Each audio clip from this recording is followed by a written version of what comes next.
This is your captain speaking. We are ready for takeoff.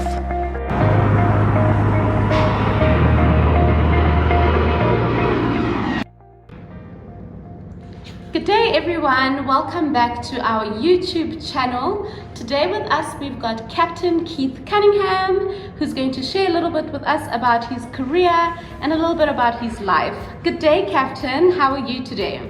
Doing very well, thank you Sive. It's a great pleasure to be here. Thank you so much for being here. Alright, let's jump straight into it. So, for those of us who don't know Keith, can you tell us a little bit about yourself? Where were you born? Where have you lived? Yeah, sure. So, my name is Keith. I was born in a mining town called Randfontein, here on the West Rand, and grew up in Johannesburg all my life. Been living in other places like Singapore, and I was also living in Port Alfred for a while for 43A school, but mostly Johannesburg. Oh, stunning. And do you have any other interests outside of flying? Sive, ever since I became a family man and a dad, all my interests have gone to watching kids and enjoying them and loving good quality time with them. But I do share an interest with my wife of cycling and some sports involvements with Sparta training, strength training. I've actually discovered that in lockdown, funnily enough. So I've been joining my wife in those exercises. Yeah. But mainly just enjoying good family time. Oh, very nice. And how old were you when you started flying? What sparked the interest for you? I think Airwolf. Growing up, the helicopter used to do these amazing things in rescue operations, and I thought, wow, imagine being a helicopter pilot. And I think for my birthday when I turned 13, my dad and mom bought me an introductory flight. Lancero Flight Centre with Derek Pratt, and I still remember the day and being shown the pre-flight. And it was amazing. I really loved it. It really sparked a keen interest in me in aviation. And then the next year as well, on my next birthday, they gave me the same gift because obviously it worked well the first time. So here you go. So I had another intro flight for my next birthday. Lovely. And once you'd completed your training and obtained your commercial pilot license, what was the next step for you? The next step was to find work, as most people understand. So work was difficult to find back then. It was back in 2005. The last thing on my mind was to become an instructor, and that was what I avoided. I avoided it like the plague. I thought I cannot possibly be an instructor. And as all things would happen, it actually led me to instruction. I tried every other avenue, charter flying, bush flying, corporate flying, and everything just shut. And I ended up doing the instruction career. And I'm so grateful for it. It was one of those things that you actually don't realize its benefit until today. You never understand something completely until you can teach it. So I feel like I've got a good understanding of many things that I wouldn't have understood if I didn't do instruction. Oh, lovely. Absolutely stunning. And what type of pilot would you say you are? Would you say you're an airline pilot, a corporate pilot, or a contract pilot? At the moment, I'm employed as an airline pilot with Fly Safeway. I'm enjoying it tremendously, and it's a fantastic company to work for. And I think part of me is also an instruction pilot who loves going to the general flying area and flying, and even a simulator pilot who enjoys teaching. So I like to think of myself as mainly an airline pilot, but also room for general aviation and instruction as well. Stunning. And with all this flying that you've mentioned, which type of flying would you say you enjoy the most, if you had to choose one? Sure. The flying on the C-130 Hercules, the L100 I should say, beats by far, I think, a lot of the flying that I've done in terms of challenging airports, challenging landings, challenging operations, but very rewarding at the end of the day when you get to land in a dust storm in Kuwait with it raining mud. It's that kind of stuff, landing on runways that's just wide enough to fit the wheelbase of the Hercules on. So naturally only captain's landings, they saw my landings. So yeah, definitely the Herc flying. Yeah, that sounds absolutely stunning. And how many years have you been flying? How many hours do you have to date? Started properly flying in 2001. I was grade 11. So it's been 19 years, and I've amassed about 6,500 hours of flying time. And also all in the actual seats, not any of those sleeping on the bunk at the back. So, I've had a few quiet years when I was on standby, so I know there was a period in Singapore for 8 months where I was not flying at all, I was on standby. So it's maybe considered not that much flying for that amount of time, but it was great hours and I've enjoyed every hour of it. Yeah, sounds like a lot of flying to me. And in these hours of flying and training, have you ever been lost? Oh yes, yes, most definitely. I was temporarily uncertain in my position once on my first long navigation, solo navigation without an instructor, and I must have been in the wind or something that threw me off, and I was circling. Eventually, I said to air traffic control, I said, listen, please just help me. I don't know where I am. Just tell me where I am. And they said, sir, you've flown off the radar. We can't see you because they said, keep climbing, keep climbing. Eventually, I got to about 10,000 feet. I said, look, I can't climb much higher. What do you propose I do? And they said, well, we're not too sure where you are, so how can we help you? So I said, I looked around a little bit, and funnily enough, right beneath me was a little airfield. So I thought, oh, that's great, that's a godsend. I'm going to go and land there. So I did the unmanned joining procedure and landed on the runway, made sure there was no other aircraft. And as I turned off the runway, I saw the terminal building say King International Airport. I thought, man, I think it's controlled here as well. So as I went to park the plane, a big security guard came out and walked up to me and said, they want to see you in the tower. I'm sure they do. So that's my last solo. Jesus! Oh wow, that is such an interesting story. There's a lot of grace, I think, as a student that they understand, okay, this guy got lost, it happens, and let's get him back to Lanseria. Yeah, wow, that's great. And have you ever run out of fuel? No, thank goodness I haven't. I have come close-ish. Flying from Durban to Lanseria in a Cessna 172 in IFR conditions, flight level I think around about 100, somewhere around there, and some icing even. It was an interesting adventure, and we were even given a holding pattern into Lanseria because of arriving traffic. So, but the aircraft I was on had amazing fuel burn, and when we landed, we checked the fuel, and we still had reserves left. But I think we were starting to wonder, especially when it's given us holding patterns into Lanseria, maybe we need to start carrying a fuel, not emergency, but just a pan call for minimum fuel. But that was about the closest I got. Sure. All right. And in your early hours of flying and training, what would you say was the biggest confidence booster for you? In my early hours of flying, of my training, I think the instructor plays a big part. You can have an instructor that either breaks you or he makes you. My instructors were very good to me. They would say they showered praise on me, but then they made sure that I was confident in myself to do the tasks that needed to be done.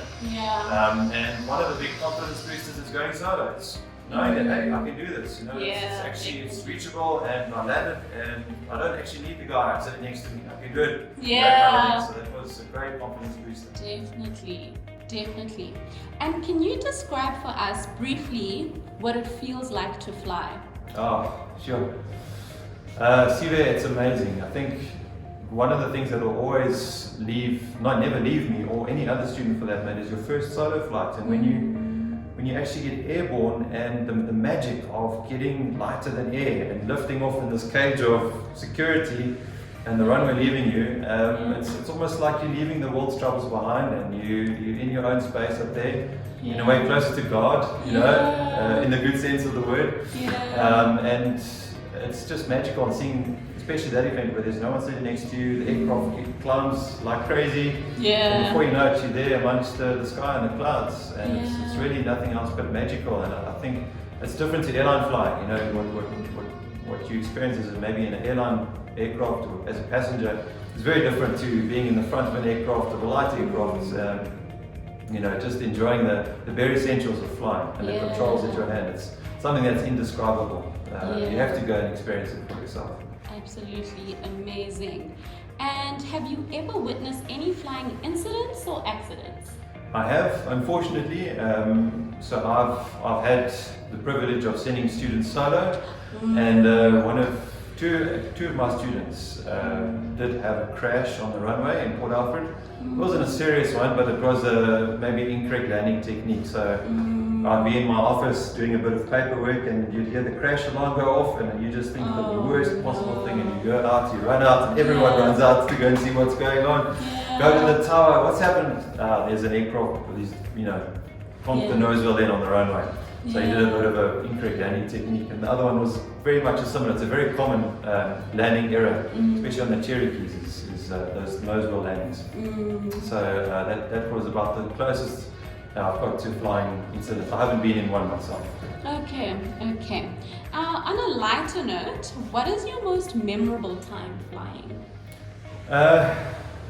I'd go back to the Hercules again. I think for me the most incredible feeling, I get goosebumps sometimes thinking about it, is in Malaysia. We were doing our base training for the C-130, the R100 Hercules, and in an empty Hercules with, I think it must be about 16,000 pounds of thrust. I can't actually remember, torque pounds.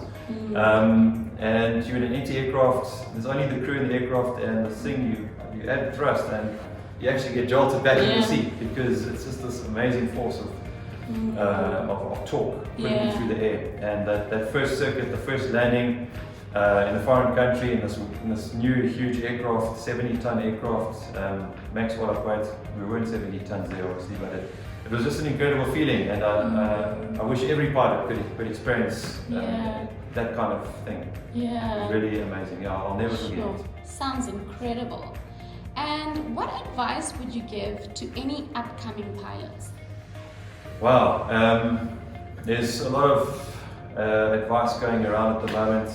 The usual ones is never give up, don't give up on your dream. Everyone's so tired of doing that stuff. I'm trying to think of what else can I give, and how do I fit 20 or so odd years of flying experience into advice on a few minutes video. I can't really. The one that I can really recommend is to get a flying instructor or a flying mentor, I should rather say, that can kind of be there for you and be someone to talk to and guide you through the process, especially if you're not in a family that flies or don't have friends that fly. It's difficult and it's a daunting process to go through if you don't have someone to talk to. So you find someone, and I'm even willing, I'm saying I'm available.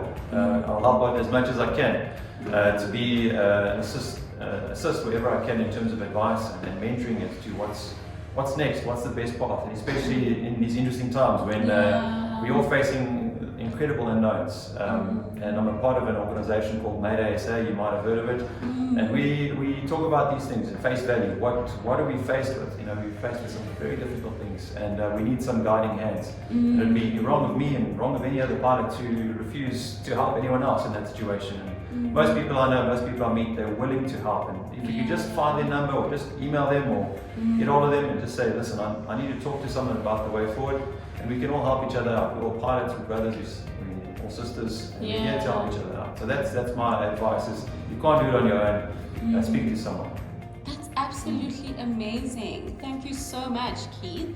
And lastly, can you share one highlight in your flying career so far? Sure. Apart from the ones I mentioned already, I'd say probably my first actual jet landing on the Boeing 737. So the 737 was the first jet I flew, and obviously when you're training, you only train on the simulator, and the first actual flight you do is with passengers. You don't actually do base training, because that's what we're approved to do. The simulator training is of sufficient value of training that you don't have to go and do base training in the aircraft. So my first actual landing on a jet aircraft with passengers was quite nerve-wracking, and I'll forget it. I remember my heart pounding. You could almost feel it bouncing out of your chest. You know, from top of descent all the way down to the runway. And it was a little bit positive, the landing, but I'll just say it was a Boeing controlled landing, Yes. recommended landing technique. Yeah. And we connected with the ground firmly. Yeah. Let's leave it at that. Stunning! Absolutely stunning. So, we're done with our questions for the day. But to close it off, I see you've got 4 bars. So I'm going to ask you 4 rapid fire questions. Are you ready? Yes. Alright, so the first one is, what 4 things do you always take flying with you? Okay, obviously, but besides the normal stuff like your license, and you know, your spare set of glasses, I think these days you're going to have to bring with your mask, your sanitizer. There's a whole new normal we're going to get used to. And your take with, I've actually had to learn to pack in a poncho. I'll take with a poncho because I got once rained out. I looked like a drowned rat once in George. The heavens just opened and I had to do the walk around. I felt too bad to send the first officer around, and I came back in and I may as well just have a cold shower. Would have looked less wet. So poncho and what else? Maybe a good bit of reading material for the cruise. That's good. That's really good. And what are your 4 favorite places that you've flown to? Okay, Maldives, airport called Male, Seychelles on the islands, Entebbe is also a very beautiful airport, lots of bird life. It's actually not a very good thing for a pilot to say that, but it's beautiful there, beautiful lake, and also George. I love flying to George. Local is lekker. Yeah. Local is lekker. And can you describe a good pilot for us in 4 words or 4 sentences? Sure. So I'm involved with a lot of our selections. Well, I have been involved in some of our selections for our company. And when I have to give advice, when you're going to an interview, let's approach it from that angle. Maybe is to be honest and to be humble. And never think you know it all. Always be willing to learn something new. And I can tell you this right now, and it's the same not only for aviation, any industry. When employers are looking for someone, they don't look at the guy that knows it all necessarily. It's a good thing to know it all, but the important thing is that what you know, you got the bare basics down and you know them well, but it's your attitude. Because once you get a bad name, it's very difficult to get rid of that bad name. So stick true to yourself. Be honest, be humble, know your books, know your SOPs really, really well. And just be at face value who you are, and never ever tell a lie. Rather be honest and say I messed up, because we all know from instructor to student we mess up, we make mistakes, but the problem comes in is when we refuse to admit those mistakes. Yeah, that's good. It's my preach for today. That's really, really good. Amen. And what are your 4 favorite aircraft that you've flown? The turboprops would be the 1900 and the King Air. Really magnificent machines. I haven't flown too much of the King Air. I would love to fly more. And then for the jets, I'd say obviously the Hercules is big, as you can hear. And the jets, obviously the 737-800 and the 400, the classic. That's the 737 series is a magnificent machine, and Boeing has made an incredible machine. And I've enjoyed getting to know it, and it's ease of use and ease of finding your way around this manual. It's one of obviously all the different aircraft we've flown. Find some aircraft a little bit easier to understand than others, and Boeing has really laid it out nicely. So I've enjoyed getting to know the manuals and the technical aspects behind Boeing. Absolutely stunning. Thank you so much, Captain, for taking time out of your day Are we done? to be here with us. Yes, we're done. You want to spend the whole day with us. It's been wonderful, and I'm glad. I hope it's been a help to be here and to share some of my information. It's been absolutely excellent, and I'm sure there's so many people who are going to learn something from this and really be inspired by it. Thank you once more. Yeah, well, pleasure.